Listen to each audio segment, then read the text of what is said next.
നാല് നാല് രണ്ട് നാല് എട്ട് മൂന്ന്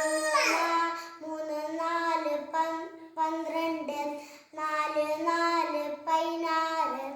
അഞ്ച് അഞ്ച് നാല് 20 ആറ് നാല്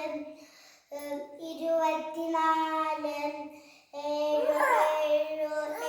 നാല് 28 ഒമ്പത് നാല് 8 നാല് 32 ഒമ്പത് നാല് 36